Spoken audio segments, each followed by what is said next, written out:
Alright, hello ladies and gentlemen, Demo the Warrior here, back for another review featuring Austin the Artist. Hello. This time we are reviewing the Royal Rumble, like we said we would. So I watched the Royal Rumble with Brandon Champion, Rob Coronation, and the rest of the BWGP crew. Um, and who did you watch it with, Austin? My family.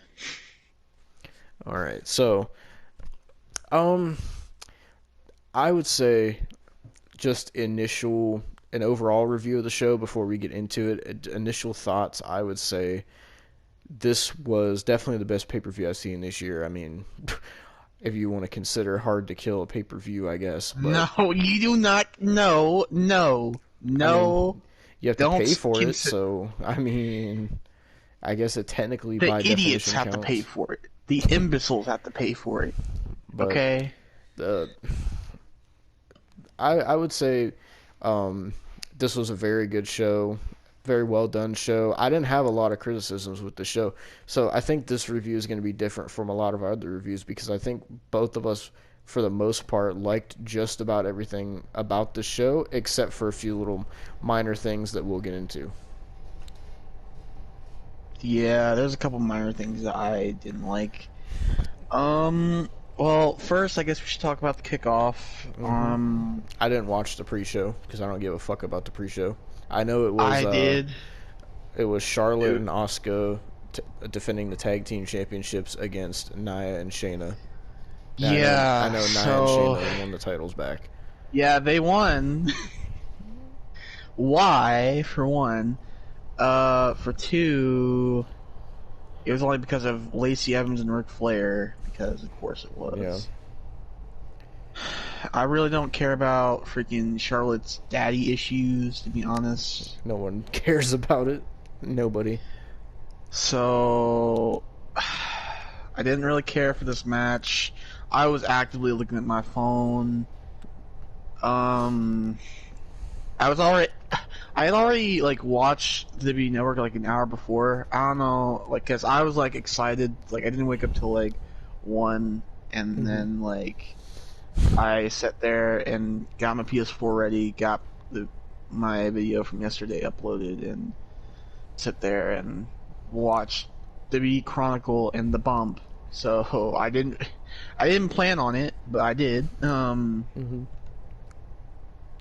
But like, freaking, why? Like, why would you give those titles? Like, they're already useless enough. They're hmm already one of some of the worst titles I've ever seen. Like, the only time they were good is when they were on the Iconics or Sasha and Bailey. hmm That was the only time they ever meant anything. Exactly. But everybody else has But held them. no. Hasn't meant a thing, and they barely ever defend it. Or at least for a while, there was some No. people that never defended it. I mean, if they well let the Iconics defend it a lot, it wouldn't have been bad. But Yeah. they didn't let the Iconics defend it because they didn't care. Oh god, it's just like, ugh. But then we get to the other stressful part when the start of the show. I got some things to say. Okay, I was stressed. I was worried. I was scared. I I did not. It was Goldberg versus Drew McIntyre. hmm I'm genuinely shocked that Drew's neck is okay. Yeah. Um, I'm genuinely just am glad that Goldberg didn't win. I'm glad that what people are saying about him coming in at number 30 didn't happen, because Yeah. that would have sent me over the edge. Oh god, like, I mean, So basically, this match between Goldberg and Drew McIntyre for the WWE title, it kicked off the show, which I was surprised about. I thought it was gonna be later in the show, but maybe they wanted to just I don't know, get Goldberg in and out and done. I don't know, but this match was basically like this match was basically WWE 13. If you went on WWE 13 and created Goldberg and Drew McIntyre and you gave them both infinite finishers, this was basically that, because it started with spear, spear, spear, claymore, spear, go to the outside, barricade, OMG moment, and then back in the ring, spear, spear, jackhammer, claymore, claymore, and that was like the whole match, and Drew won. Yeah. It was basically just giving yourself infinite finishers on WWE 13 and doing finishers and OMG moments. That's all the match really was. For a Goldberg match, I will say the match was better than I thought it was going to be. I thought the match was going to be a complete and utter disaster, and I thought Drew was going to get hurt. But surprisingly, it went better than I thought it would, and Goldberg actually jackhammered Drew McIntyre. It was a little sloppy, but he did it way better than he did it on The Fiend. And thankfully, Drew did not get dropped on his head. And Goldberg spears, some of them look sloppy, but there's a couple he hit that I was like, okay. I gotta be honest. I was watching the bump, like I said, and they were showing spears from like everybody that's done the spear. Every one of the spears that they compared to Goldberg's were better than Goldberg's. Well, even Charlotte's spear. Because Goldberg doesn't really know how to... What Goldberg does is kind of what Roman Reigns does, but worse, or he does like the football tackle, or Goldberg... What it seems like his spears are is he runs at you and tries to hit you as hard as he can, and mainly Goldberg focuses on the shoulder hitting you, whereas other people like grab you as they spear you like Edge. So yeah, Goldberg just goes buck wild with it and tries to fucking actually spear you, and a lot of times it has looked pretty sloppy from it. Yeah, but for the I don't know, for a Goldberg rating match, Goldberg spears like 5 stars, and it's like no, definitely Goldberg. not 5 stars, nowhere close. No, but this match for a Goldberg match, I would say this match was decent. It was better than I thought it was going to be, and I'm really glad Goldberg didn't win because definitely didn't need that. I thought when he hit like 3 or 4 spears, that was it. It wasn't. Then when he hit like another spear or two and then the jackhammer, I was like, fuck, that's it. And then Drew kicked out again. So thank God Drew it's something won. So glad they actually care about Drew. Yeah.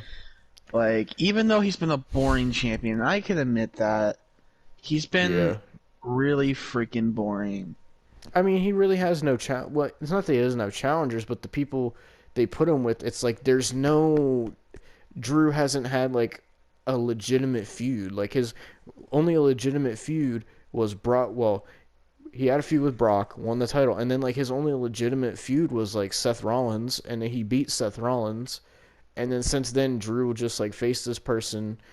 I mean, I guess you could count the Randy Orton feud, but that was overall pretty boring.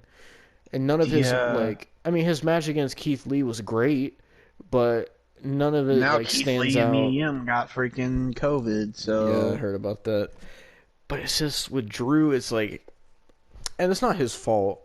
He just has like a boring title reign, and mainly like now I'm curious who is Drew gonna face. I mean, there's one possibility now, but we'll get into that later. Yeah, I don't know. I mean, I'm glad Drew won, because God, if freaking Goldberg won, there would have been some anger. Austin's Goldberg tirade part 2. It would have been. There literally would have been. So that was the opener of the show, and then we got into the second match of the night, which was Sasha Banks defending the SmackDown Women's title against Carmella for no reason, because Sasha already made Carmella tap out clean before, so I don't understand why Carmella got another title match, but it's whatever. It's because she's Carmella, and she gets what she wants. Well, for one, Carmella's gear actually fit her tonight, and she wasn't messing with it. I know. I tweeted, I'm like, okay, it's Sasha and Carmella. Let's make sure Carmella's gear fits her this time. Yeah, so Sasha, her gear was interesting. I liked the color scheme of it, of like the white and like the like chocolate brown or whatever it was. like it looked good, but there's something just off about it to me. I liked it, but I was just kind of like, it's nowhere near her best gear. I think one of her best gears was like SummerSlam last year with like the leopard and like white flames. I thought that looked really cool. But so this match, it was really hard for me to get invested into this match because Carmella is so sloppy as a wrestler. There was so many moments and moves during this match where Sasha would initiate a move and Carmella wouldn't know, like she would know somewhat of what to do, but there would be like stumbles, especially the spots where for some odd reason Carmella was like wrapping Sasha's hair around the rope and then like kicking her, but it wasn't really amounting to anything. And she did it twice, and I was like, what is the point of that? Because I thought she was gonna tie her hair around the rope so Sasha couldn't move, but she didn't do that. She just like wrapped it around and then kicked her, and then her hair immediately came off of it. I'm like, well, that's kind of pointless. But there would also be moves that Carmella would go do something, or she would try to do something, and it would look so fucking sloppy. And I'm just Yeah. like, I think what got me was those awful elbows in the corner. yeah. Oh, it's just like she was talking to the referee and then she did it. It looked like she was swatting a fly. Like, Oh, it looked awful. like the most annoying thing was like for some reason Carmella kept like for one she almost freaking broke her neck on a dive that she did. Oh, yeah, I saw that. Yeah, I they were like, pointed out to my mom and I'm like, Jesus. like it was dumb. They were like, oh, she just took out Sasha, and I'm like, I guarantee that hurt Carmella She took way out more than Sasha. herself. The way Like, Carmella landed, Sasha just took a small back bump. Carmella almost pulled a Lita and broke her fucking neck from yeah. that. I don't know what happened, why she landed like that. I don't know if she was too far or didn't get At far least enough. she didn't pull a Chris Benoit and hit and like if it was on the other side and just hit the freaking like announce table. Yeah. Like, Excuse me, but the one annoying thing in this match is for some reason Carmella she would have Sasha down, and then she would just start talking trash to Sasha, and it's like, yeah, she's a heel, whatever, but she has like this really screechy voice, and like she was sitting there talking to Sasha while she was down. She was like, "I'm better than you. I'm badder than you. I'm better than you in every single way," and it's just no, going on and on. you forgot. You forgot. She said the key point here. She's like, "I'm hotter than you." Like that matters in a wrestling match. I mean, yes, Carmella is hotter. I would prefer Sasha over Carmella. That's my personal opinion, but I will admit Carmella is hotter than Sasha. I mean, Yeah, like, but what does that do in a wrestling match? that's Though? the thing. Like for Carmella, I absolutely fucking hate Like seeing her in the ring because she's if so you want to sloppy. if you want to be called hot by somebody, Carmella, go to your freaking boyfriend Corey Graves. He was calling the match. hmm Like, Before the match, Corey Graves was like, "We're definitely going to see a new women's champion." I'm like, but anyway, like for Carmella, like her wrestling is just so sloppy. She needs to get better. She's not the worst in the ring because there are people way worse that we will get into later that I had a problem with, but we'll get into that when we get into that. As far as Carmella goes, she sucks in the ring, but she's not the worst. She's a super attractive woman. I will give her that. Like I can't hate on Carmella in that aspect. But in terms of wrestling, she needs a lot of improvement. Sasha retained. So basically, Sasha got knocked to the outside. Reginald caught her, and then Sasha did a Hurricane Rana to Reginald and slapped him. And then the referee was like, "Reginald, you're out of here." Jesus, And then Reginald, dude. Why is that his name? I don't know. And then freaking Carmella was all upset that Reginald got thrown out. She was like, "Why'd you throw him out? He didn't even do anything," and this and that. And then Carmella did her submission. Sasha didn't tap out. I almost thought she was going to tap out, and I was going to be pissed. But it didn't happen. And then I'm trying to remember, like Sasha somehow got her into the bank statement. I can't remember what the counter move was into that, but Carmella tapped clean again to Sasha Banks. So for all the people out there saying that Carmella deserves a title match, there's no chance in hell that she deserves a title match now. She tapped clean twice to Sasha Banks now. Back of It's the okay. line. She'll be in the elimination chamber. Because knowing WWE, Yeah, probably. there's probably gonna have a women's elimination chamber. It's gonna be SmackDown or something, and they're gonna have freaking Carmella. Like they're gonna put some awful. They're gonna put freaking Tamina and God dang. It's what the fuck ever. I'm not gonna drone on Carmella anymore. That match was whatever. Sasha Banks retained. I was happy that she retained. So instead of getting on to the Rumble match, what we're gonna do is we're gonna talk about this Bad Bunny segment because I have a lot to say about this live performance. Oh, Mike, I thought about putting him in the thumbnail, which I sent to you, by the way. But I was like, I don't want to put him in the thumbnail. He's trash. He's one of the worst artists I've ever heard in my life. We were all sitting there, all freaking 5 or 6 of us, however much it was, and we're all sitting there, and we're like, why is this a live performance? His song is not even the theme song of the pay-per-view. I thought that that's why they were doing it. No, they just did it for no reason. I don't know if they're trying to be... I don't know what kind of celebrity he is because this is the first time I've heard of him, but he is trash. So they had...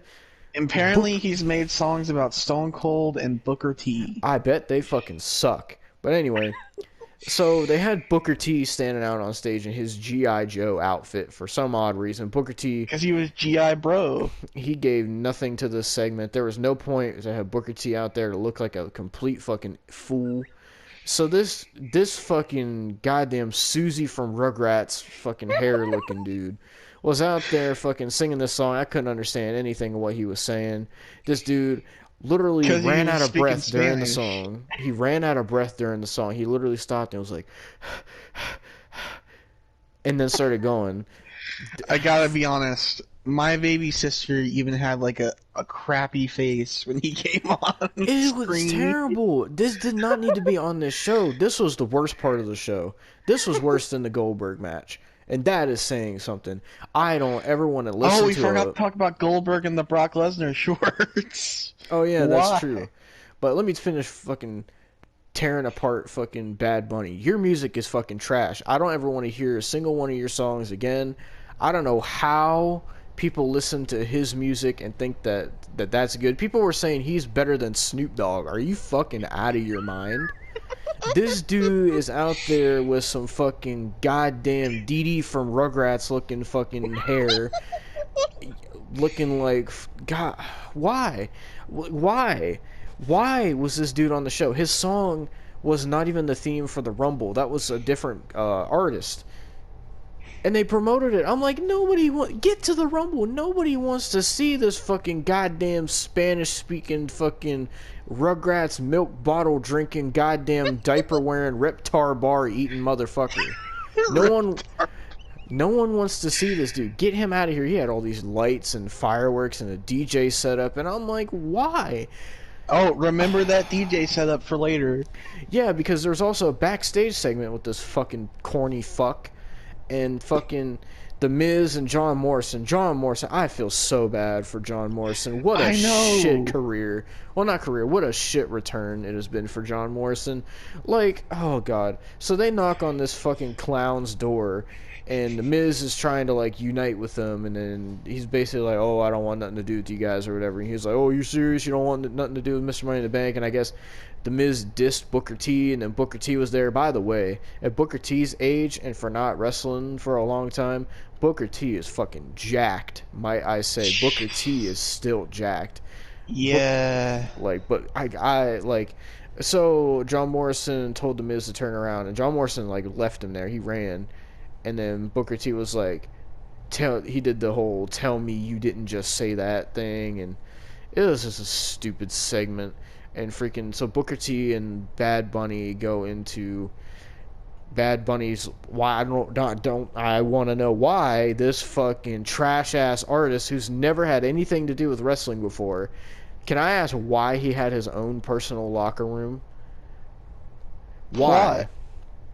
There wasn't no plot with this. They freaking got this guy on the show because hey, he's a celebrity. Oh, people who know who Bad Bunny is. Well, maybe if we get Bad Bunny on the show to do a live performance, more people will tune into the Royal Rumble because that's what people want on the Royal Rumble. I would understand if they somehow got like Cardi B because of the whole Raw reunion stuff. That would have been better. Cardi B's trash, but that would have been better than this fucking goddamn she's trash. I know Rugrats she's trash, motherfucker. Like, But like, Goddamn I Stu don't know. Pickles. Fucking Chaz Finster. Fucking God. Oh god. This dude was trash. And all of us as a collective unit, we're sitting there and we're like, why is this dude on the show? Every single one of us said this dude is trash. He's trash. And fucking, oh my God. But they basically just wanted this dude on the show to get people to watch the Rumble because that's what people want to tune into the fucking Royal Rumble for. Hey, I want to tune in the Rumble to watch a Bad Bunny fucking live performance. What kind of name is that? Bad Bunny. I don't know. It's a stupid name. Anyway, so we had another stupid ass segment with fucking. They were doing this like not interview thing, like this table thing, and it was Charlie Caruso with her juicy ass titties, and it was Sonya Deville, JBL for some random reason. Like, if JBL is not gonna throw them fucking lariats, I don't want to see JBL. Unless JBL is taking a motherfucker's head off with the goddamn clothesline from hell, I don't want to see JBL. You want to see that JBL versus Blue Meanie reunion? But also, Pete Rosenberg was there. I think that's his name. And then God. R-Truth came out of nowhere. He was like, "Oh, I've seen bunnies, and I've seen." Oh, well, this was after the fucking thing, but I'll just mention it now because I don't give a fuck about this segment. So he said he's seen foxes because of what happened in the Royal Rumble, but we'll talk about that when we get to that. So freaking Pete Rosenberg low blows R-Truth because he told R-Truth that John Cena was there, getting everybody's hopes up. And he low blowed R-Truth, and Pete Rosenberg is the 24/7 champion. What the fuck ever. I couldn't get... The only thing I pay attention to is Charlie Caruso's breasts. That's all I cared about The in this only segment. time I care about Pete Rosenberg is when he's explaining to me why an NXT match that I don't understand is happening. Okay. Don't get me wrong, I love R-Truth. R-Truth is very funny. He's great in his comedic role, but god fucking damn, I hate the 24/7 title stuff. I really do. Yeah, God. He on the kickoff show he was talking about Bugs Bunny and like cuz Bad Bunny was there and he was talking about Bugs Bunny and he's like, "Where's Wile E. Coyote?" And it's like that's not even I know. But, so after that trash-ass performance, you want to talk about Goldberg in the Brock Lesnar shorts real quick? Before we get to the Rumble? God. Why was he in those shorts? I don't know. And he had the Goldberg logo on it, like how Brock has his, and I'm like, is this like a shot at Brock Lesnar or something? I swear I saw some Jimmy Johns on there as well. Did I not? I'm surprised I didn't see a fucking Harley Davidson logo because he fucking deep throats his fucking Harley Davidsons and his fucking goddamn car collection because that's all Goldberg cares about. Just Santa Sleigh plastered on it. Goldberg doesn't give a fuck about wrestling. He's never cared about wrestling. The only thing he cares about, he comes back, makes like $2 million every time he comes back so he can go buy more fucking classic cars for his collection. That's all Goldberg cares about. But yeah, I don't know why he was in these Brock Lesnar shorts. No, but that's not it. He cares about being a superhero for his kids. Because fuck him and his kids. If he could just make sure that good beats evil, even if he has to throw a tantrum against the Fiend, I'm surprised Goldberg didn't difference. fucking concuss himself in that match because I thought he did when he ran into the turnbuckle because he was there for a good minute. I was like, okay, he hits the turnbuckle Claymore. Hits the turnbuckle, 5 seconds, 10 seconds, 20 seconds. I'm like, is Goldberg okay? And then they turn the camera on him. He's still in the corner pulling himself up. I'm like, did he hurt himself? And then he got Claymored. I mean, he does every freaking match. Yeah. I wouldn't be surprised. And then this dude went to roll out of the ring. He almost fell doing that. Like, I thought Goldberg was about to fucking, like, have a heart attack or something. But Jesus, he was dripping sweat after the match. This match was like 5 minutes, and he was dripping sweat. He was out of breath. He was collapsing, dude. Yeah, so now we're going to move on to the first Royal Rumble match of the night, which was the Women's Royal Rumble. I have the order of the entrance pulled up here. Okay. Well, go ahead. I'll give you my opinion on all these entrants once you name them. All right, so entrant number 1 of the Royal Rumble was none other than Bayley. She was the first one to come out. For some reason, she had Michael Cole's last name shaved into the back of her head. I don't know why. At least, the only thing I can think of is she has like a fetish or something. I don't know. I don't know. I don't know. Bayley was in there for a while. Yeah, I thought she was gonna be the Iron Woman. I really did. I thought so too, and then she got eliminated off screen by Bianca Belair, who you know is in this match, but we'll tell you what number she was in. There's also a bunch of bad camera cuts and missed moves in these Royal Rumbles. Yeah, I got one to actually ask you when it comes to the men's one, because I'm confused. Do you want me to say it now? We'll just wait till we talk about the men's Rumble. Yeah, I'll wait until then. But Bayley was number 1, and number 2 was Naomi making her return from injury. I was actually excited to see Naomi back. Yeah. Naomi was wearing like this orange kind of gear. She looked really good. She looked like she was 100% healed. So they start the match. Naomi and Bayley go at it. They're putting on a really decent women's match to kick off this Rumble. Naomi's looking good. There was a few things here and there that were sloppy, but it's just her getting ring rust off. Naomi did very good for just coming back. Bayley's great as always. So then entrant number 3 was my pick Bianca Belair. And Austin's pick, and pretty much everybody that I was watching she was one of my picks. I had a tie pick. It was either her or Alexa. But we'll get to that. Okay, trust me, we will. But Bianca Belair was number 3. She came out, started mixing it up with Naomi, which I thought was really interesting. I never even thought she to did see like them. The entire match too. Yeah. They like teamed up together the entire match. I think they could have a really good match if they gave them the time. I think Bianca and Naomi could put on a really good match, because a lot of people don't really give Naomi a lot of credit. Naomi's actually very good in the ring. Yeah. But so Bianca came out and they mostly did moves. They teamed up on Bayley a lot, obviously because she was the heel and they were the faces, and Bianca's had this ongoing thing with Bayley, so there was a whole bunch of false eliminations and almost getting eliminated. Then number 4 was Billie Kay, which nobody gave a rat's ass about. I got some things to say about Billie Kay. So Billie Kay came out and she didn't get in the ring. She walked over to the announcer's table and which would have worked. It would have worked. I'm telling you, it would have worked if go to the next entrant, because we're just gonna keep going to the next entrance.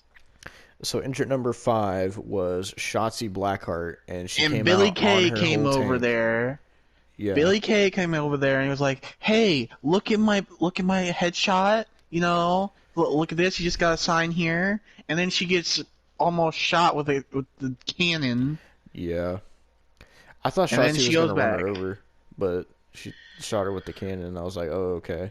And then Shotzi got in the ring, was mixing it up with Bayley and Bianca, and resemblance of when Bianca was in NXT. I felt like that a lot in this match because of who Bianca was wrestling in this match. So Shotzi was number 5, and then number 6 was Shayna Baszler. Why? Okay, Billie Kay, of all people to go to, one of the toughest people in that goddamn company, one of the best people in that goddamn company, Shayna Baszler, and I'm gonna stand by that. I don't care what you say. Even though she's with Nia Jax, which I hate, I can't stand. She should have been women's champion by now. But why? You've seen her dislocate limbs. But you go and put your headshot over there. I'm glad you got freaking destroyed. Yep. But then she sells it. So it's like, well. So yeah, Shayna gets in the ring, starts mixing it up with everybody.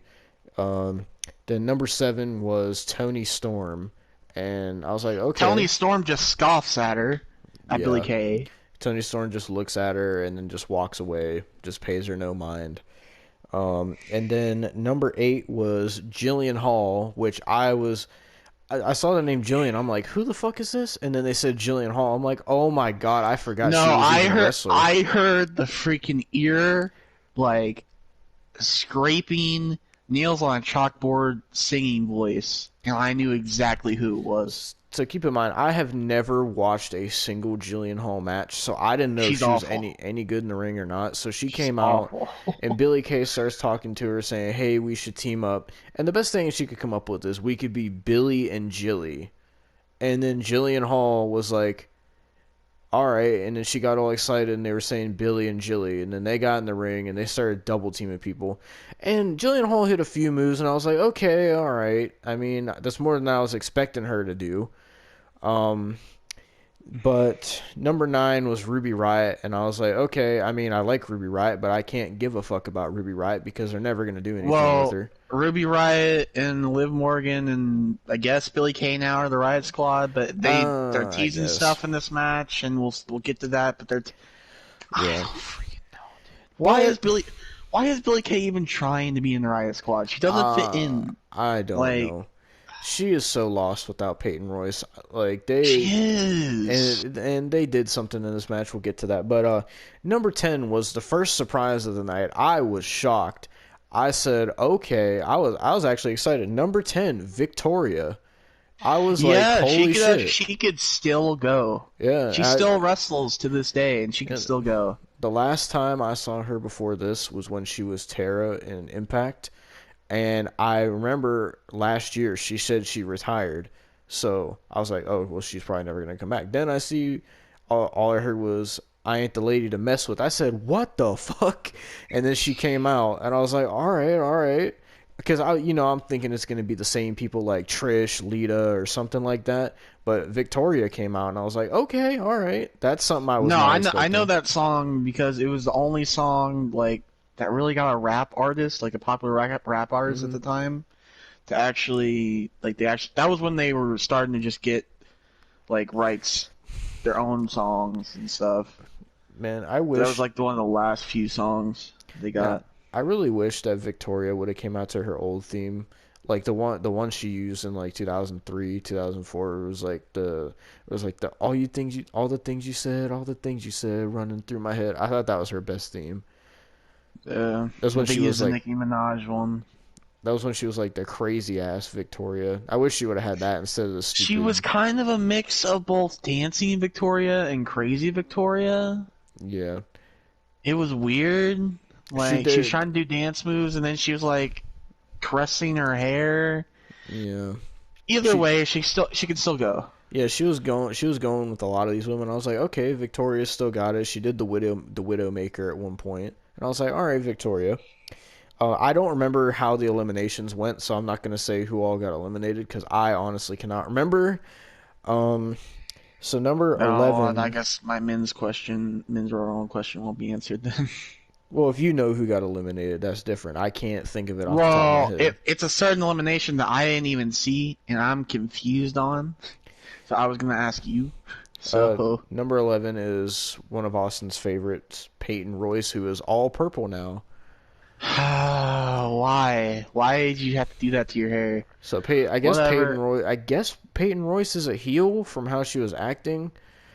She's basically NXT Peyton Royce right now because she has the whole purple hair and the rose attire and stuff like she used to have. So I guess she's NXT Peyton Royce, but it's I remember when she was supposed to get a push when they broke them up.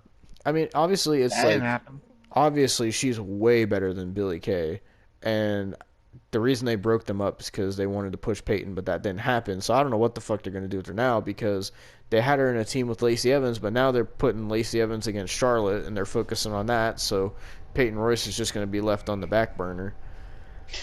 Yeah, okay, who's next? Because number 12 was surprising to me. Santana Garrett, who I was not expecting to be in this match. I don't even think she's signed to WWE.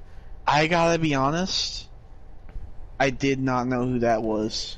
She has been in NXT a couple times. I think she was in the Mae Young Classic. She comes into NXT from time to time and does matches, but as far as I knew, she wasn't signed. They said that she was second generation. Who's her? I don't know. Second generation. I don't know. But she did pretty good. She was pretty decent. And then number 13 was the other Riott Squad member, Liv Morgan. I don't know what she was wearing. She was wearing these shorts, which she looked good in, but she also had these Shawn Michaels kind of chaps on. I don't know what. Yeah, she basically had the Hangman Page or Shawn Michaels chaps. Yeah, I don't know why. I mean, It wasn't like the ugliest Maybe she gear was I've ever paying seen. homage. Maybe she was paying homage to Shawn Michaels. I I mean, couldn't. I don't I know. mean, she got thrown out, so it's kind of disrespectful, if anything. And there's also a thing going around. Liv Morgan even brought it up how she's never lasted long in the Royal Rumble, and she didn't last long in this Rumble either. This is her fourth Royal Rumble in a row. She always comes out, is in for however, like not that long, and then gets thrown out. And same thing happened in this match. Poor Liv Morgan, man. I want to see her get pushed. I feel like Liv Morgan has a Yeah, I lot of mean, potential. they were pushing her like after all the Lana stuff, and like she got a win on WrestleMania Yeah, against Natalia, clean win, we'll talk about and Natalia later. then oh yeah, we will. But freaking like she sit there and joined back with Ruby Riott because Vince doesn't know what to do with her. Yeah. If they did something with her right, she could have been. She honestly could have been Raw Women's Champion. She could have beat Asuka or something before the draft. Yep. So, no. number 14, Rhea Ripley. I was like, all right, Rhea Ripley is finally doing something else big. And I thought, honestly, Rhea Ripley had the potential and had a chance to win this match. I honestly thought if Bianca wasn't going to win, I thought for sure they were going to give it to Rhea. Same here. Like, when it comes to something like down the line, which we'll get to, she was one of my picks to win after that because unfortunately something happened. But so number 15 was Charlotte Flair, which I was like, oh god, but I also said to myself, thank god, at least she's 15 and not like number 29 or something. But yeah, if she was number 29, we would have been done for. Yeah, would have been the second year in a row. So Charlotte came out, did her whole entrance, and mixed it up with everybody. We got to see Charlotte and Victoria, which I was like, ooh, that'd be an interesting match. But yeah. But number 16, no one gave a fat fuck. It was Dana Brooke. She came out, did really nothing, and got thrown out. So yeah, she's trash. Actually, her elimination, I remember her elimination vividly. Oh yeah, she got hurt my back. Yeah, Rhea physically. freaking slammed her back first on the ring. Yeah, apron. she hit a power bomb so hard on the apron, you could hear it. It made my back hurt. Yeah, mine too. Jesus. So number 17 was another surprise entrant. It was Tori Wilson. She did nothing. Yeah, she really did nothing in this match. She did a few moves, got thrown out. I mean, her moveset is just neck breakers. That's all she does. Tori Wilson sucks ass as a wrestler. She's still hot, but Tori Wilson fucking was never, ever good as a wrestler. If there was any, like, wrestler, like, from back then that I would want to see back in, like, obviously Victoria was a good one to pick, so she could stay. But not Tori Wilson. I definitely would have said, like, Kelly or Michelle McCool. I thought Melina was going to be in this thing, but I was surprised that she wasn't. Melina, too, yeah. I'm glad somebody was in the men's rumble, though. Yeah, me too. I'm really hyped about that. Me too. Number 18 was Lacey Evans, and at first Ric Flair comes out, and I'm like, what the fuck is this? And then he introduces Lacey Evans, and then she's wearing a Charlotte-type robe. You can tell it was like cheaply made, though, because all the feathers were falling off of it. Yeah, the feathers were freaking like, the wind was, I don't know how cold it is or anything in there, but the wind was blowing it away. Yeah. So she came down to the ring with Ric Flair and was messing with Charlotte, and their whole rivalry was continued. At one point, Ric Flair gave her brass knuckles, and she hit Charlotte with them, and her and Charlotte brawled on the outside. So they're really investing into this Charlotte and Lacey Evans rivalry, which I don't care about. I really don't. I mean, if does anybody care about Raw? If Ric Flair is getting some cheeks, then good for Ric Flair. But that's probably the only positive out of Honestly, I don't think he is. I mean, I wouldn't say never. I don't know what they do backstage. I mean, I don't really want to think of Ric Flair getting that. I mean, just remember freaking Melina and Batista. True. So, I mean, we need that age-old question that we've never learned. How big is it? Yeah. But number 19 was Mickie James. I was excited to see Mickie James back. I don't know what the fuck her wrestling attire was. She was wearing like this full body suit thing. I'm like, and her Mickey's hair was a lot darker too. I think she dyed her hair darker to like eliminate like the gray hairs and stuff. But I was Yeah, just she like, dyed her hair darker. I yeah, think her attire is mainly because like she's getting a little bit like I guess she's trying to hide. I feel like she's trying to hide a little bit of how old she is a little bit. I mean, Like not Mickey, to say that she's not an attractive woman no more because she still is. she's a fucking milf. But yeah, so like I think she's just trying to hide a little bit, or maybe like a midlife crisis, something like Yeah, that. I don't know, but Mickie James was number 19. Then we go to number 20, Nikki Cross, which I was like, oh yeah, I forgot about Nikki Cross. I don't know what the fuck her theme song is, I but don't freaking know. I don't She know. was like, her promos on Twitter are like, she's like perfectly fine, and then in this match she was doing the whole Nikki Cross crap. Yeah. So I don't know if she's like multiple personality disorder or like I don't know. So I don't know if this is true, but when I was watching it with my friends, one of them said that Nikki Cross is in NXT UK now. Is that true? I have no clue. I don't watch NXT UK. The last time I watched NXT UK was that Walter and Dragunov match. I have no idea, but they said they're like, oh, they moved her over to NXT UK, and I was like, oh, I guess that would make sense why she's not on Raw, but I don't watch NXT UK either. Nikki Like Cross I didn't last long can't, in this match either. I can't watch NXT UK. Dude. Number 21 was Alicia Fox, and all I said was, God, That why? yeah, I was like, why is Alicia Fox in this match? Isn't she supposed to be drinking before the show? Isn't that why What drinking? that's why she got fired? Because she drank before she wrestled she got drunk Oh before she yeah, that's wrestled a match at a right. live event, and they fired her. But she has some freaking wine with Reginald and Carmella before this. Freaking Alicia Fox was never good. I never liked her. I always hated her No, I mean stupid crazy she gimmick. did a cool scissors kick. That's the That only was thing I it. could say about her. That was it, and nothing else. And I was like, why is she in this match? And then oh god, so then she comes in this match. All of a sudden, R-Truth comes out. I'm like, okay, well, is R-Truth gonna do a thing where like he comes out for the Rumble, but he doesn't realize it's the women's Rumble and he thinks it's the men's Rumble? I thought that's what he was gonna do, but he gets in the ring with the 24/7 title, and then here comes the freaking catering crew, Akira Tozawa, I think there fucking was Humberto Carrillo yeah, or Humberto and then Carrillo, and Drew Gulak. yeah, just the catering crew, the people who put out the paper plates and plastic silverware.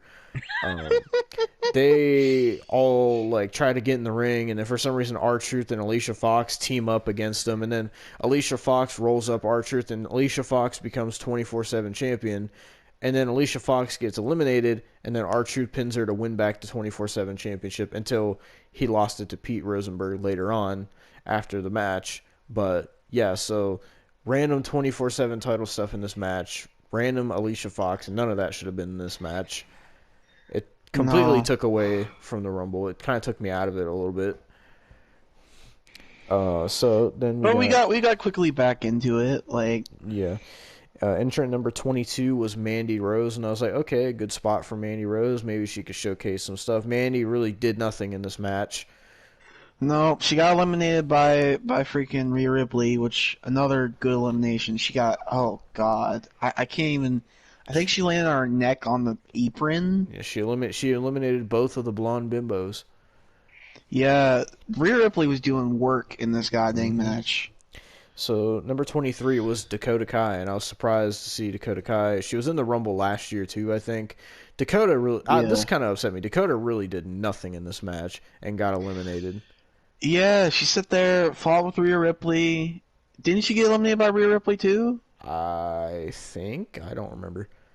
Like, I wanted to see some more kicks. I only got to see two on screen. A lot of these women that came out really didn't do much and got thrown out, pretty much. Except for I like think the they were just obvious stars in the match, but yeah. I honestly hope this is Rhea Ripley's debut because I do not want to see her on NXT no more. yeah. Raw needs some freaking women. Mm-hmm. Oh god, the number 24 was Carmella, and all I could say to myself was, "Are you fucking joking Dude, with me?" dude, he freaking texted me during the Rumble, and he's like, Carmella's in the Rumble, and he was so mad, As soon dude. as I saw the thing say Carmella, I'm like, why? I was like, I swear to God, if Carmella wins this thing and faces Sasha at Mania, I was gonna throw a fucking fit. Like, why? She really did nothing. She got in the ring, almost got eliminated really fast, then didn't, and then got eliminated. She got knocked off the apron. Reginald caught her, and then fucking the next entrant came out, number 25, Tamina, and I said, "Dear God, Lord, please help me, please strike her." So Tamina came out, super kicked Reginald, and he dropped Carmella, and Carmella got eliminated. So, in a way, you got Carmella out like you wanted, but you got something worse, Tamina. Yeah. It was like the diarrhea that helps flush down the shit turds. That's how I could explain that.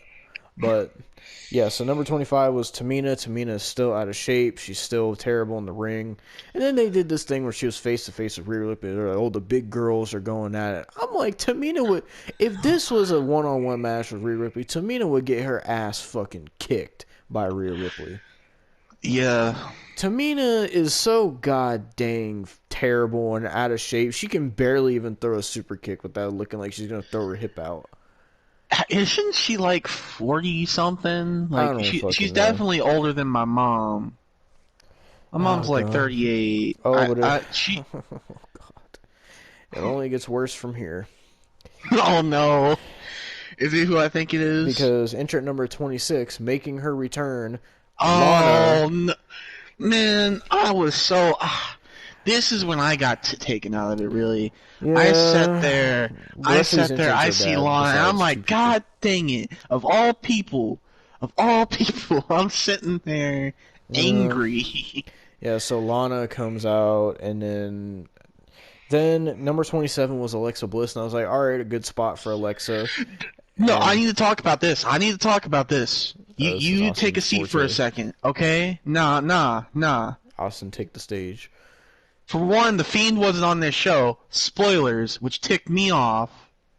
You'll see who was on freaking number 30, who I thought was going to be the Fiend spot. So,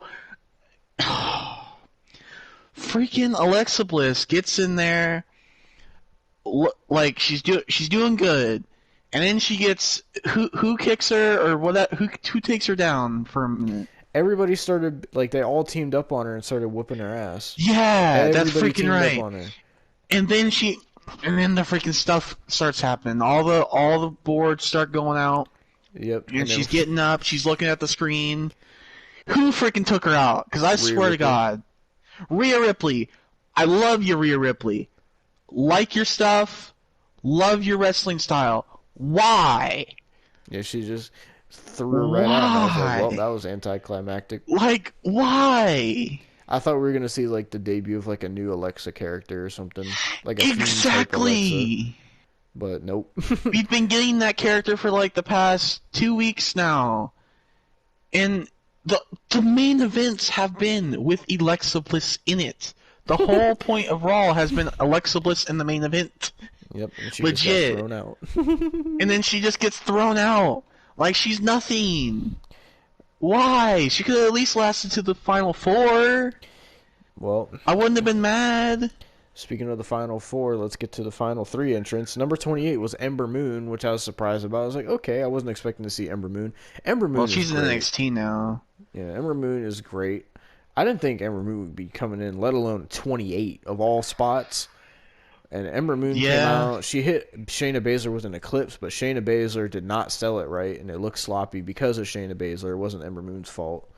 Yeah, Shayna Baszler, that was like the only sell that she messed up in that match. I think it's because she was tired as well. Like, you can't blame her. She was like number 5, wasn't she? Yeah. Freaking Ember Moon was doing some really good stuff in this match. And then number 29, I wanted to freaking shoot myself like Kurt Cobain because number 29 was none other than fucking goddamn fucking Shamu fucking goddamn Nia Jax came The out, and Stay Puft Marshmallow Woman. I said, you have to be. It was at that point. It was at that point. As soon as Ember Moon came out, I said, fuck, I know who the last two are. And I didn't care to watch the rest of the Rumble. As soon as Nia Jax came out, she looked like a goddamn fucking thick ass tomato in what she was wearing. Oh my god. She looked like she was wearing like Santa Claus's fucking jumpsuit. I don't know what. Like, why? She looked so terrible. She was walking down to the ring. You know damn well she got bad chafe on her thighs with the way her legs were rubbing together. God, She was Christ. terrible in this match. She did a leg drop on Charlotte, and she barely even.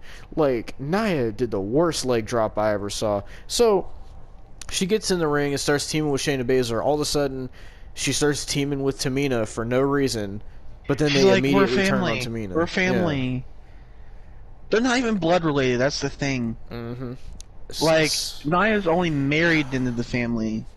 Yeah, so freaking Nia eliminates Shayna Baszler, so I'm assuming they're gonna break up at some point, which is another team they're gonna break up, so that's great. But that's a good team that they're gonna break up though, because at least Shayna Baszler maybe can shine. Okay. Well, yeah. Think about that. But think about this. Now Charlotte and Asuka are broken up. They're gonna break up the people who are the women's tag champions. What tag division do they have? Because obviously they're doing this Lacey Evans thing with Charlotte. Charlotte and Lacey ain't gonna team. So what division is there? There's gonna be no teams. There's literally gonna be 0 teams. They could bring. I mean, get rid of the titles. They don't need to bring anything. They need to bring some people up to fill up the division so Asuka can have a fucking challenger besides Charlotte. And they need to have a division and fucking take the tag team titles, piss on them, and burn them in a fire. They're I wouldn't go worthless. that far. At least put them in a vault, because you know, like the Iconics were the champions and Sasha and Bailey. Like you could at least remember but that. Just get rid of them. Well, yeah. God, so freaking Nia eliminates Shayna, and then Shayna's like, "What the heck? We're partner. What the fuck ever?" And fucking then Nia starts fucking chasing Lana around the ring, and I'm like, well, this is one good thing. Nia's actually getting some exercise. So, fucking, she gets back in the ring, and then Lana pulls the ropes down, and Nia goes falling out of the ring. Lana eliminates Nia, and I'm like, okay, whatever. But then Nia and Shayna get back in the ring and start beating everybody up, and I'm like, why? No one thinks you're tough. No one thinks you're legit. You are one of the worst wrestlers I've ever seen, and a fucking has-been badass. That's what I don't understand. This match, they were building Shayna up like a badass. She choked It was either Victoria or Mickie James out, and that made them fall. Shayna had Victoria. Shayna had a couple eliminations. They were building her up like a badass, and I'm like, why? Why? What's the point of doing that now? You treated her like garbage for a year now. Why all of a sudden are they saying, "Oh, Shayna Baszler is one of the toughest competitors"? You don't treat her like it. Yeah, like if you think about it, she lost the title, on December 31st, 2019. Mm-hmm. Debuted in the Rumble at number 30, still lost. Lost to Becky Lynch at Mania. Yeah, well, dominated the Elimination Chamber. Okay, then lost to Becky Lynch at Mania. And then lost the Money in the Bank. And then got put in the team with did Nia nothing Jax. until like around Payback season. Yep. So they come back in the ring and they start beating everybody up, and I'm like, please God, get Nia out of here before she hurts somebody. And they left. Fucking Nia looks like the female version of fucking Viscera in what she's wearing. And fucking, so they're out of here. I'm like, thank God. Then I remembered who the fuck is number 30. Then Natalya comes out, and everybody was saying, oh, Natalya is going to get attacked by Ronda Rousey, and Ronda Rousey is going to take her spot. That didn't happen, which I'm sure Austin was happy about. Would that be any better, though? Would that be any better? So my question is, why did they spoil number 30? My second question is, why of all people to give a chance for a number 30 spot, would they do a match between Natalya and Tamina? Why? I don't freaking know. Why? So Natalya comes out. It was WWE backstage. They know nobody was watching. So Natalya and if anybody was watching, they were only watching for Paige or Mae Young. Like, freaking so Natalia comes out at number 30. She's wearing like this gold gear that for some reason matched Lana's gear. I don't know why. She gets in the ring and then for some reason she starts hugging Lana. It's like, I'm sorry, I'm sorry. I'm like, what the fuck is this? And then she throws Lana out. And I'm like, okay, so Natalia is a heel again. She's like literally like the female Big Show with heel turns. She jumps from heel to face like she changes clothes. Yeah. Like So a lot of people got eliminated. So the final four ended up being Natalia, Rhea Ripley, Charlotte, and Bianca Belair.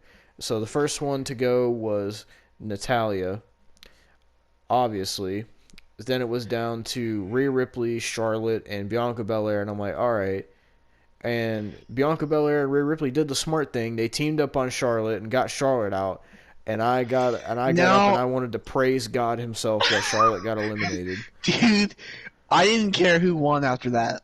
I was like, okay, Rhea Ripley could be great. Freaking Bianca Belair could be great.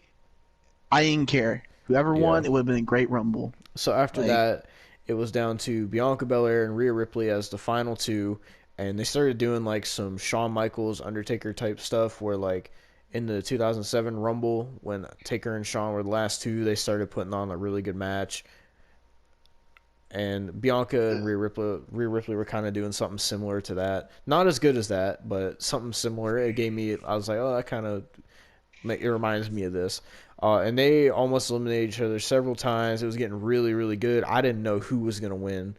And then Bianca goes to clothesline Rhea. Rhea ducks it, goes to clothesline Bianca. Bianca ducks it, clotheslines Rhea out of the ring. And Bianca Belair is your 2021 Women's Royal Rumble winner. I'm gonna have an unpopular opinion. I hope it's popular by like into this, but I think that's got to be the best women's like Royal Rumble that is I've ever seen. Like the first one was like, okay, it's the first one. It was good. And then freaking Asuka won, which I was excited about. And then the second one, which was 2019, which I think it was Becky. Becky won. Well, I was like, all right. I mean, I was happy that Becky won because that whole thing, but it wasn't as good as the 2018. And then the 2020 Women's Rumble, I really don't remember much about it. Oh God, it was freaking. I think the surprises were like Mighty Molly. Santina was in it. That's right, Santina. Oh yeah. I think Santina was number 30. Yeah. And then Charlotte won that one, and then garbage. Oh, yeah. And then then Bianca won this one. I was really happy. I was like, yes, my pick won. I'm excited to see Bianca versus Sasha because I feel like that's what they're gonna go with. Because they've called each other out several times. I'm glad one of my picks won this one because none of my picks won the freaking men's one. Yes, sir. So I'm actually kind of a little disappointed who won. I don't know about you. I'm not disappointed. I was more shocked that he won. I mean, we'll get to it, but like... Yeah. So Bianca wins this match. Then she starts cutting this promo after the match, and she's like crying, and like I could tell this was like really emotional for her.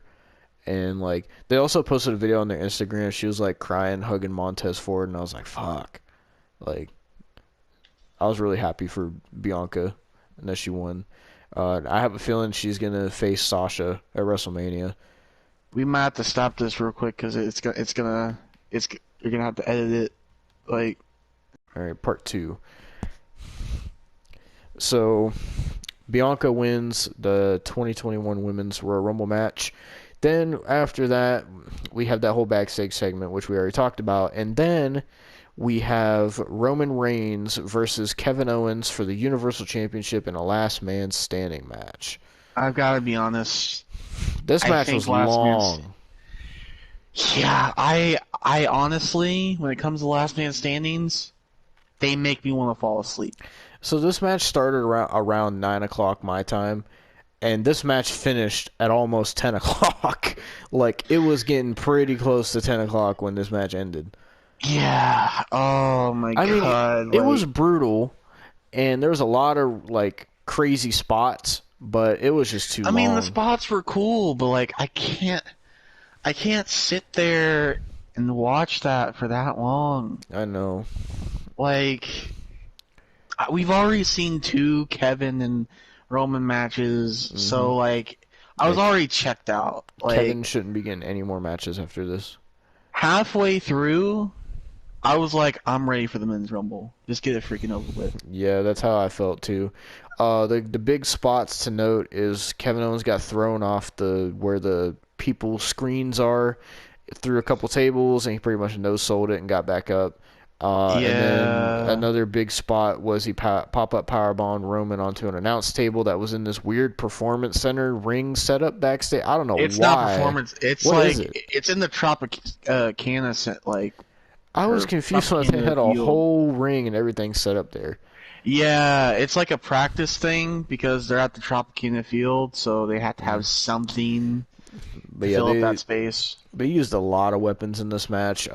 He popped a powerbomb Roman on the announce table, and it didn't break. So Kevin goes on top of the scaffolding stuff, whatever the fuck it was, and I thought he was gonna do a frog splash, but it was more like a splash, and he puts Roman through it. Roman still gets up, and then the biggest spot of the match was um, Roman was laid out on this like weird table thing, and Kevin Owens climbs up. Or he raises a forklift up as high as it goes. He climbs up to the top of the forklift and does a swanton bomb, fucking Jeff Hardy style, off the top of the forklift, which had to be like 20 something feet in the air, Yeah. and did a swanton onto Roman Reigns through the table, and both men still got up. Then they moved back to the arena. Kevin Owens, Roman Reigns was going to handcuff Owens, but Owens handcuffed Roman Reigns to some scaffolding, and he was going to get counted out.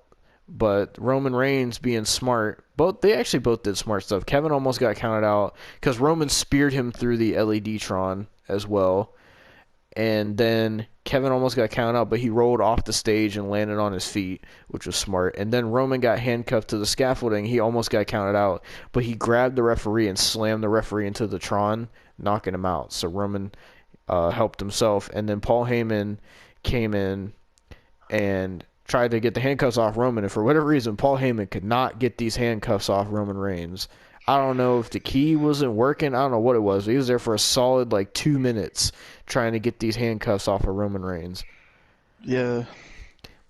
But then Roman gets the handcuffs off, and Kevin Owens comes back, and then Roman Reigns just guillotines him, and Kevin Owens is out. Stays down for the 10 count, and Roman Reigns retains the Universal Championship, which I figured that was going to be the outcome anyway. Surprisingly, no Jey Uso in this match. I thought that they were going to do something with, since Naomi came back, I thought they were going to do Wait a something minute. with Jimmy and Jey Now that Uso. I think about it, where was Jey Uso in the men's rumble? He wasn't in the men's rumble. I He thought, announced himself for the men's rumble. well, maybe I don't know. But, so I thought Jey Uso was going to get involved in this match, and I thought that was going to lead to Jimmy Uso's return and Jimmy Uso being involved, but nope. No Usos, surprisingly. So yeah, Roman retained, and then we will move on to the men's Royal Rumble match. All right, so Look up. I already knew the starting participants Yeah, because they because spoiled I it. went on. Yeah, they spoiled it, and I went on social media day before, and I saw it. And All right, let me I don't look know up if the Demo intro saw order. it, Yeah, I but saw it. oh, okay. All right, so I'm getting So, the entrance right now. well, I'll do the first 2 because I know the first 2. All right. It was Edge as number 1 and Randy Orton at number 2.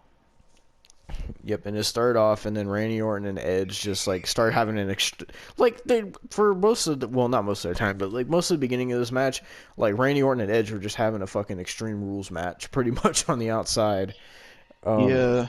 So number 3 was Sami Zayn, and Oh yeah. he comes out, and then like they start double teaming Edge. Number 4 was Mustafa Ali. Then he comes out, and they also start attacking Edge. Everybody's against Edge, and here is where I'm thinking Oh. maybe Oh. somebody's gonna come out. I But can't wait for the next entrant. I he can't didn't wait come for the out next till entrant because later. I know you're gonna get mad.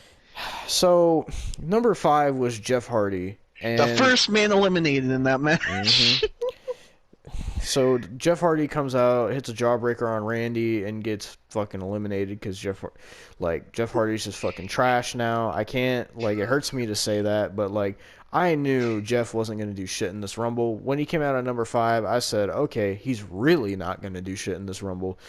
And fucking, he took his shirt off for some reason, didn't do anything, and got eliminated by fucking Dolph Ziggler. And so, yeah, there's Jeff Hardy back to the locker room. I hope to God his contract ends soon, because they're not going to do a fucking thing with Oh Jeff no, Hardy. it's not coming up anytime soon. I looked. Oh, that's great. There's like 2 years left. Number 6 was Dolph Ziggler, and I was like, I don't care, because I don't care about Dolph Ziggler. I don't care either, dude. He lasted too long in this match. Yeah. Apparently, he's like the second. He has the second most like entries in the Royal Rumble match. All right, so 14. number 7 was Shinsuke Nakamura, and I was like, man, why did Shinsuke come out at number 7? Shinsuke was another one of my favorites to win. I need you to tell me, do you know how Shinsuke got eliminated? Hold on. I blinked and I didn't see Shinsuke. This thing here shows everybody that got eliminated. It says Nakamura was eliminated by King Corbin. When? I don't know. I blinked and I don't see Shinsuke. All I see is Edge. The only person wearing red in the ring was Edge. And I'm like, where's one of my picks? I'm sitting there baffled at where Shinsuke was, because I'm like... Yeah, Shinsuke's finally wrestling with his shirt off again. Yeah. Instead of that stupid vest thing. Thank God. And they're saying he's back to being the King of Strong style, thankfully. I don't know what they're going to do with him. I would love to see him go... Maybe a world title run? I would love to see him... I want to see Shinsuke and Daniel Bryan have a one-on-one match. They fought in that gauntlet, Extreme Rules. But if he really could win the title of Extreme Rules, he'll be 4-0 Extreme Rules. Yeah. So number 8, this was a fucking surprise. So number 8, Carlito. I hope he got signed. I hope he got signed. Dude, Carlito was fucking jacked. Yeah, I'm sitting here like, is he on roids, dude? Carlito got big. Like, he's like freaking Brock Lesnar, Roman Reigns big. He freaking must have ate a shit ton of apples or something. This dude was that's jacked. not apples. That's freaking like that can't be just apples. So this dude, all I hear is like the spit thing, and all I hear is I spit in the face. I was like, what? And Carlito comes out, and I'm like, dude, like Booker T said, you looking real jacked, baby. Dude, this made me so happy, and it kind of relinquished some of the hate I had for the Raw reunion show or whatever, because like he was one of the main people I wanted to see, and thank God he was in the Rumble. Looked phenomenal, dude. And he fucking hit the backstabber. I was hype about that. He didn't get to spit the apple, which I was mad about. But he did do the backstabber. And he actually lasted a little bit in this match, which I was surprised about as well. So number 9 was Xavier Woods. They did a backstage segment where it was Big E, Kofi, and Xavier Woods. And I don't know if you noticed this, Austin, but their gear was Brody Lee tribute gear. It was like flannel, and it had a picture of Brody Lee on it. I did not. I did notice that Kofi was not here this year, which makes me kind of sad. Yeah, this is his first Rumble he's missed since his debut. Yeah, so, I mean, that kind of sucks, but... Yeah, so the New Day had this Brody Lee tribute gear. It was really nice. It was like white, red, and flannel. And then like on their tights, they had like the picture of Brody Lee, which I was like, oh, that's an awesome tribute. Yeah. Number 13, number 10, I got mixed up there, was Big E. Came out right after Xavier Woods, which I was surprised about. Big E comes in. Big E's a fucking big dude, and like I think, so something interesting. Well, Big E actually lasted a long time in this match, if you think about it. So before this match with the whole New Day backstage thing, Kofi brought up the point again that when one person, he was like, if one of us wins the Royal Rumble, then all of us win the Royal Rumble, and I feel like that could be something they could use in the future to turn Big E heel. Is like, because I was like, if Big E wins the Royal Rumble, like just say that happened, then Woods and Kofi would say that they're also Royal Rumble winners, and I think something like that can happen in the future, which would like make Big E turn heel, and then we could get like a really serious Big E, which I think could work well. I would like that. I would like the New Day to break up. Yeah, I gotta be honest. I'm so sick and tired. It's been 6 years. I know. I mean, I thought they were broken up. At least Big E wasn't a part of it, but he's still a part of it. But he has his own theme, so I'm kind of confused about that. But I don't know. So, number 11 was John Morrison, Johnny Nitro, Johnny Mundo, Johnny Impact, whatever you want to call him. John Morrison came out, and John Morrison actually did last a little while in this match. Last year he was in the Rumble. He got eliminated really fast by Brock Lesnar. But John Morrison was number 11. Number 12 was Ricochet, and Ricochet's gear looked pretty cool. Like it had the blue, the black, and the gold. I was like, Ricochet's gear is looking kind of nice. It kind of reminded me of like Shelton Benjamin's like blue and gold gear. Yeah. Number 13, I know Austin was mad at this. Elias comes out, and God, I swear, no. I'm gonna tell you why I'm mad at Elias. I didn't care that he was in the Rumble. I knew he was gonna be in the Rumble, but he eliminated Carlito. Mm-hmm. That freaking washed up hobo looks like freaking down this like I walked by down the street, is asking for change. Freaking, oh, nobody's gonna kill me. Everybody's gonna bring me down. Freak you. Go ask for some change by the freaking 7-Eleven. Yeah, Elias is fucking garbage. I can't stand Elias with his goddamn skinny jeans and his goddamn freaking stupid theme that changes every goddamn week. Yeah. Number 14 was Damien Priest making his main roster debut as well, I think. That was cool. I hope it's main roster debut. Damien Priest was wearing some sick-ass white and silver gear. It looked really nice. Dude, Damien Priest is a beast. Like, yeah. Man, like, him and John Morrison were going at it, and he was hitting John Morrison with some, like, kicks and stuff. I was telling Tony, I was like, John Morrison ain't been hit like that since he was in Lucha Underground. Dude, like, and it's hard to imagine that guy's in his 40s. Yeah, it's fucking crazy. He's a big dude, too. Yeah. Number 15 was Mr. Money in the Bank, The Miz. And obviously, Miz and John Morrison teamed up. This is your favorite part. Because remember when we were talking about, remember the freaking DJ equipment? Yeah, freaking Miz comes out and destroys Bad Bunny's DJ setup because I'm apparently supposed to care about Bad Bunny. I don't care about And then Bad Bunny comes out like he's freaking Bugs Bunny. It's like, what's up, Doc? Why are you doing that to my DJ? My DJ set. God, yeah, and he was the reason that Miz and Morrison got eliminated. Yeah, but I mean, it did make Damian Priest look like a beast. Yeah. Like, because he eliminated them both at the same time. But then he ruined it because Bad Bunny goes up top and hits this awful cross body.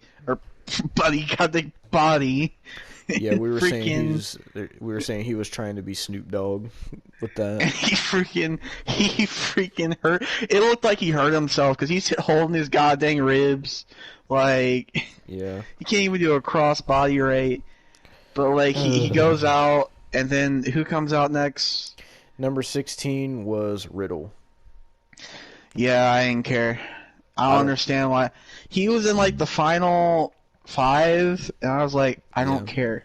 Dude, him and Daniel Bryan were fucking going at it, dude. Yeah. I was like, when they were doing it, I was like, okay, at first. And then they started doing like all these wrestling holds and like kicks and chops. I'm like, okay. Like, this is the kind of Riddle we need to see. Yeah, we don't need to see like, mingling with freaking NXT Jeff Hardy. that I miss. Or like, I don't know.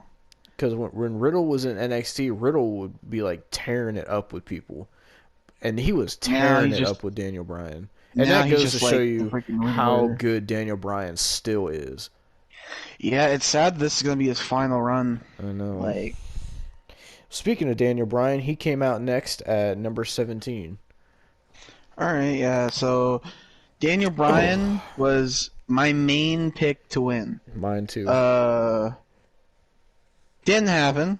We're just gonna spoil that. I really thought that they were gonna go with like Daniel Bryan versus Roman Reigns at WrestleMania. I thought that's what they were gonna go They with. might still do it because if you think about it, the guy who won is on Raw. Yeah, that's true. So, I mean, you can only hope, but like, Oh, but why? Why couldn't he win? Like, but Austin, guess who came out next at number 18? why? The Why? Big No, Red no. Machine Okay. Kane. Why? Why did the governor of freaking Knoxville County or the mayor of Knoxville, whatever he freaking is of Knoxville County, why? Dude, I don't know what was wrong with He's his got mask, but he barely had any hair on that mask. Yeah, and he's got that freaking beer gut. Like, He was so out of shape. And then they did the whole Team dude, Hell No thing where they hugged, and then Kane chokeslammed Daniel Bryan. I mean, he Kane. can't choke slam no more. I mean, he can still throw the choke slams, but it's not anything like Kane used to decimate people with choke slams. Yeah, he eliminated Ricochet and Oh, dude, he chokeslammed the fuck out of Ricochet. I got to be honest. The way yeah, Ricochet landed, oh my god. it was probably mainly Ricochet that helped him with that, but Yeah. freaking Ricochet, Jesus, Tony must have like weeped at that. Freaking number 19 was another big dude, King Corbin, who had some kind of like purple stuff on his attire for some reason. Who really cares? Nobody. Like, I mean, the one thing I will say about Corbin is his deep six is fucking beautiful. the deep six and the end of days are great finishers, but they're given to the wrong person. Like Baron Like Corbin, if you gave the deep six to Keith Lee, yeah. star. Like, But I mean, I used to love Baron Corbin when he was like the lone wolf. He was first on SmackDown. He was doing like the deep six, and he was fighting like AJ and Ziggler. I was like, Corbin's great. But you know, since and the now whole they're King just Corbin thing, they shoved him down our throats. yeah, That's what they did.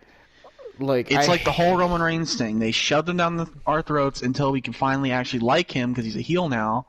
yeah. But like, if they never turn, even if they turn King Corbin face, we're never gonna like him. He's just too. He's been shoved down our throats, and I can't like King Corbin.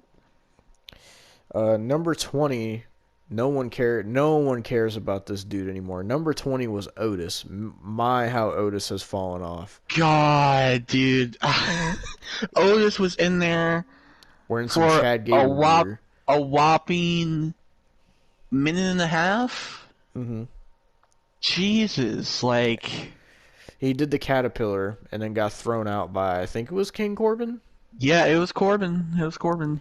So yeah, Otis won the Money in the Bank, had Mandy, and now he's nothing, I guess.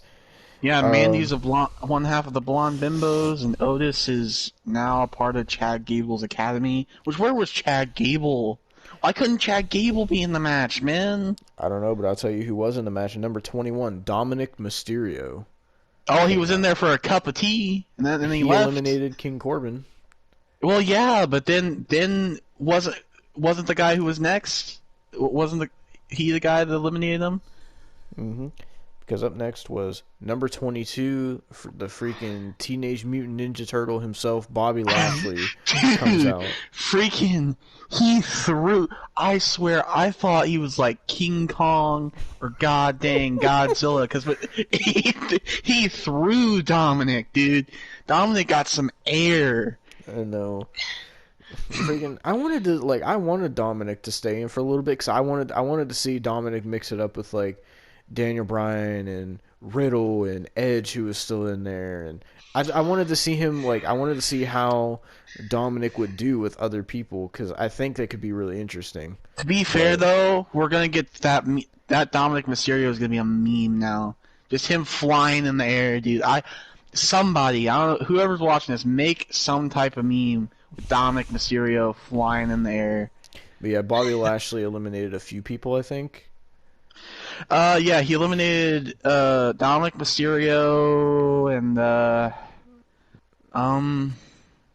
him and Big E went at it. It was the U.S. champ and Intercontinental champ. They went at it. Oh yeah, that's right.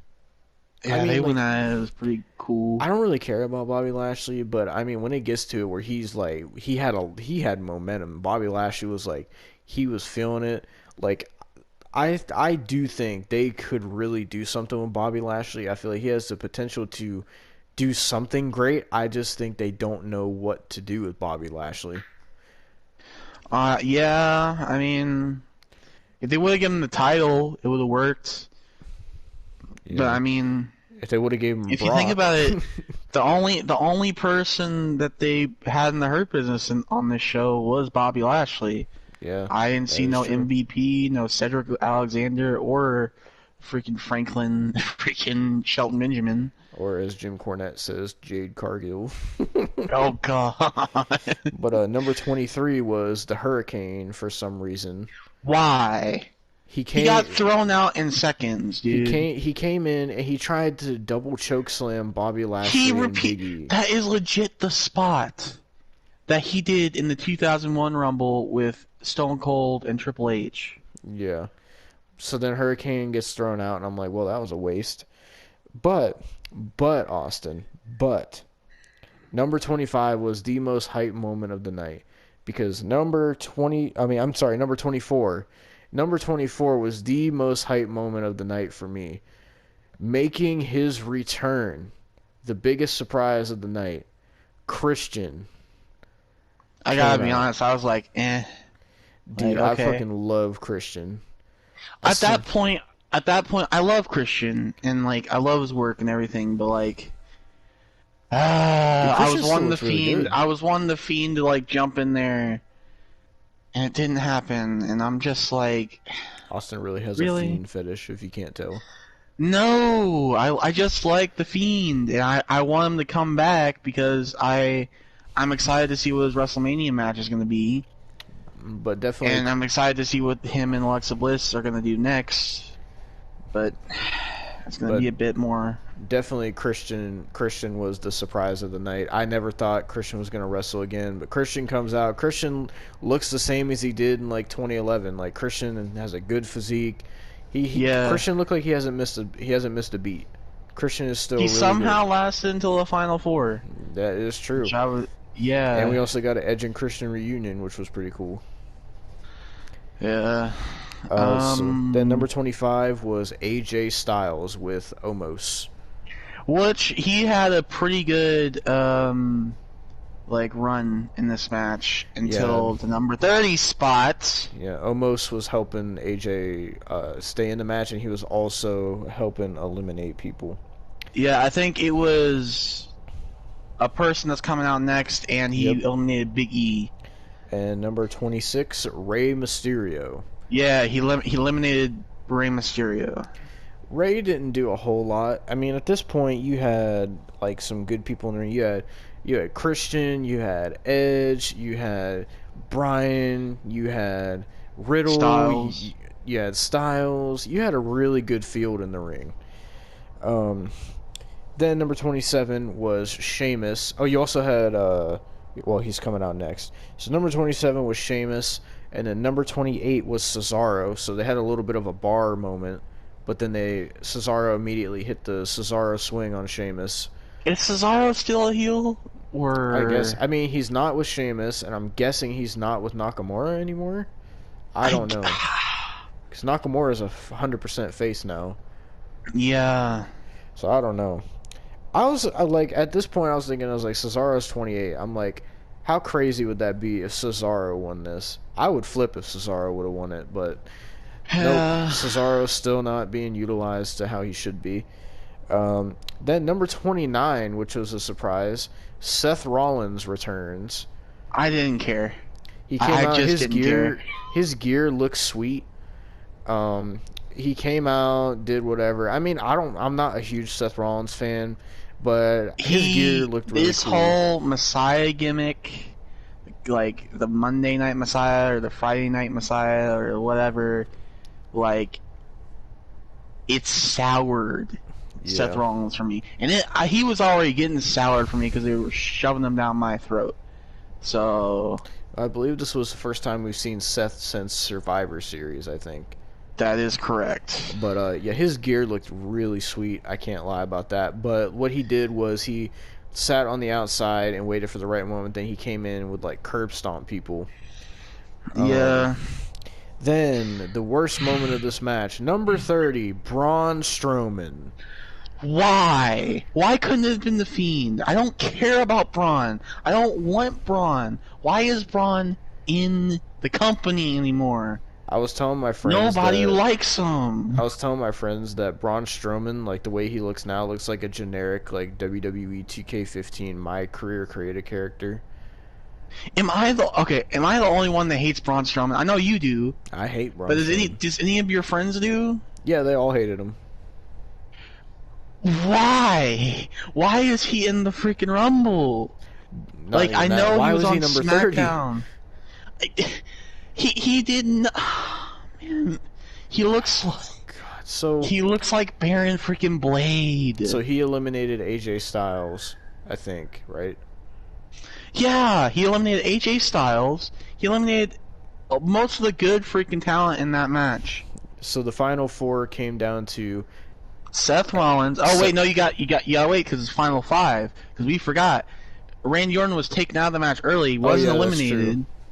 But it was final five. But Michael Cole said it was the final four. So I don't give a crap what Michael Cole says. Does anybody give a crap what Michael Cole says? Freak Michael Cole. Apparently Bayley does because she had his name shaved on her head. But so the final four, for all intents and purposes, was Christian, Edge, Seth Rollins, and Braun Strowman. And Seth Rollins starts trying to team up with Braun Strowman, telling him, "We're the future, they're the past. Help me eliminate them," or whatever. I legit recited this when he said that. If Braun Strowman is the future is very bleak. Yeah. So Braun Strowman turns on Seth, but almost eliminates Edge. Edge tries to get Strowman out. Christian helps him, and Christian and Braun Strowman get eliminated. And then it's down to Edge and Seth Rollins. They go back and forth, but then Edge ends up eliminating Seth Rollins. He thinks that he wins the Rumble. Then, from out of nowhere, Randy Orton comes in and attacks Edge. By the way, when it comes to Randy Orton, where did the burn makeup go? Yeah, me and my friends were talking about this. I was like, wasn't Randy Orton supposed to be burned? And they're like, yeah, why is he not? And I was like, I don't know. Is he like Kane now, where he's emotionally scarred? I guess. But so Randy attacks Edge, tries to eliminate Edge. Edge counters and throws Randy Orton out of the ring. And your 2021 Men's Royal Rumble winner from the number 1 spot, Edge. They said it was the third person, but they can't mention the second. So. Yep. That's crazy to me. I never thought Edge was ever going to wrestle again.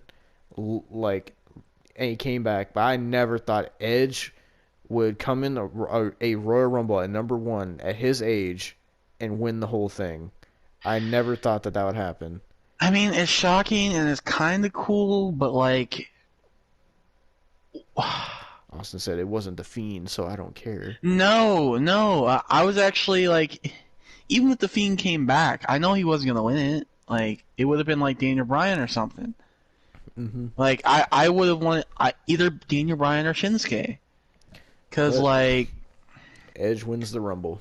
Edge's gear looked really cool, though, with the camo. Yeah, it did look cool. I mean, are they going to give him another a title run? So, I don't know if they're going to continue the him and Randy Orton thing, or if they're going to do Randy and the Fiend at Mania. I don't know. But, so this means, at least as far as it stands right now, that we're either going to get Edge versus Drew McIntyre for the WWE title, or Edge versus Roman Reigns for the Universal title. And personally, I don't think it'll be Reigns. One of those matches. I don't want to either. I want to see Edge versus so many people, but not. I would rather him face Drew over Roman, because I know with Roman it's just gonna be battle of the spears and this and that. At least with Drew, it's somewhat more interesting. But I would rather see, like, if AJ Styles randomly won the title. I'd rather see AJ Styles versus Edge. That would be great. I want to see AJ and Edge. I want to see freaking Daniel Bryan and Edge. I want to see freaking Nakamura and Edge. Well, the way it's looking with how Daniel Bryan is, apparently this is his last run. We're not going to see Daniel Bryan and Edge. So before Bryan retires, I'm going to say this right here. We need Bryan and Nakamura one-on-one. And we need Bryan and Edge one-on-one. I hope they make that happen somehow. I don't know if they will. Him versus Shinsuke is more likely, though, if I had to say. Yeah. I think this is a good show. I mean, besides the Goldberg match and the Bad Bunny segment, and somewhat of the the ending to the men's rumble, because like that was kind of a letdown for me. Mm-hmm. Like I was wanting Daniel to win mainly, and then they just ruined that for me. Yeah. Because when Daniel got eliminated, I'm like, who are they gonna put to win this match? Don't tell me they're gonna give it to freaking Seth or Braun. God, could you imagine if Braun won? Dude, if Braun won, there would have been a existential amount of rage, dude. Mm-hmm. But, from both of us. But yeah, that was pretty much the 2021 Royal Rumble. That's where it ended. With Edge as the winners were Bianca Belair won the Women's Rumble and Edge won the Men's Rumble. So I'm assuming we're going to get Bianca Belair versus Sasha Banks at Mania, and it's either going to be Edge and Drew or Edge and Roman, unless I don't know if something else happens. I don't know. It could be It also could be Belair versus Asuka. I mean, that would be cool. I think Sasha's more likely because they've called each other out several times and they both want to face each other really bad. So I think Bianca's going to go for Sasha. Then they have to push Rhea as Raw. Like I can't. Oh no, Austin. I can't. They're gonna do Charlotte and Asuka, 100%. No, that's what they're gonna do. No. I see it coming. Oh my! Why? It's gonna be Charlotte versus Asuka at Mania. That's what we saw that like 3 years ago. I know, but they don't have anybody else on Raw. They could have Rhea. Well, I wouldn't be surprised if they don't. I know damn well they're pushing Charlotte towards the title because that's what they do. I would rather see time. Reckoning versus Asuka. But you know they do the same thing with Charlotte every time. If she's ever gone or anything, first thing she does is goes after the championship. And if it's not an immediate thing, it's definitely down the line. And with Mania coming up, you know damn well they're not gonna. You know damn well they're not gonna not have Charlotte on the Mania card. How many titles has she had? I think right now she's an 11-time women's champion and she's a 1-time tag champion.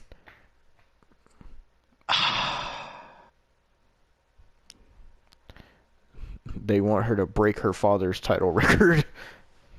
But that's a men's title record. Why would? But yeah, so WrestleMania should be interesting with what they book. Can't wait for freaking 5 years later when she's like a 25-time. Hey, maybe she'll be like R-Truth and be like a 48-time champion. Don't say that. Because R-Truth is like a 48-time 24/7 champion now.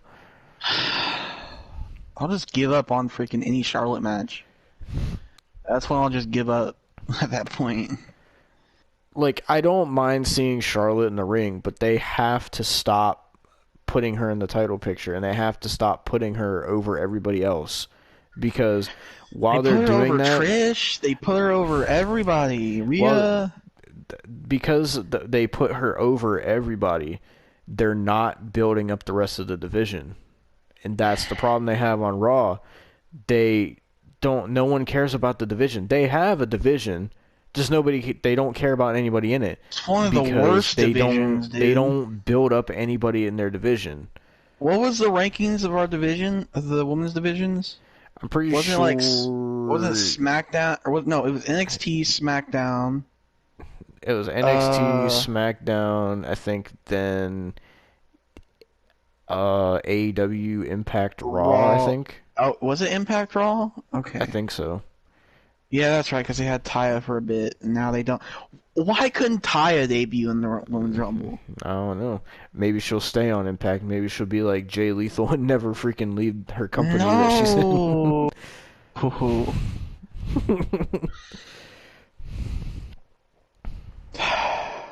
Man. Yeah, well, that was the Royal Rumble. Wow, this says Edge won the Rumble and Edge didn't eliminate a single person. Yeah, Jesus. But yeah, that was the 2021 Royal Rumble pay-per-view. It was a good show. I can't say it wasn't. There's things obviously that irritated me and didn't make sense, but overall, I didn't feel like I wasted my time watching it. I was hyped. I felt like both Royal Rumbles delivered. I felt like they were both great Rumbles. Probably some of the better Rumbles we've seen in the past couple years. I would say, especially on the women's side. I think this was the best women's Rumble they've done yet. Besides the people at the end, but overall, I think this is probably the best women's Rumble so far. Definitely not the best men's Rumble by any stretch, but it was decent enough for what it was. No, for me, I don't know what your best Rumble is. Mine's got to be the Forgotten Rumble '04. Oh, there's 2 Forgotten Rumbles now. Why? There's an account on Instagram called BT Sport WWE, which is one of WWE's Instagrams. They posted every single every single Royal Rumble winner in history, and they left out Chris Benoit 2004, and they left out Alberto Del Rio 2011. Oh, true. That's right. And people were complaining about it. Why would they? Oh man, you can complain about Benoit, but not Del Rio. Del Rio is just a freaking. Benoit didn't know. It's gonna be a different opinion from everybody else. I might get flagged for this, but Benoit had shots to the head and didn't know, like his brain was messed up. But like Del Rio knew exactly what he was doing. Me personally, like, I agree with them not showing them because of that, not mentioning them. But what I would have at least, like, if they're gonna do, like, they can't just erase history like that. I understand why people are upset about that. If it was me, I would at least acknowledge that Benoit won that Rumble and that Del Rio won that Rumble.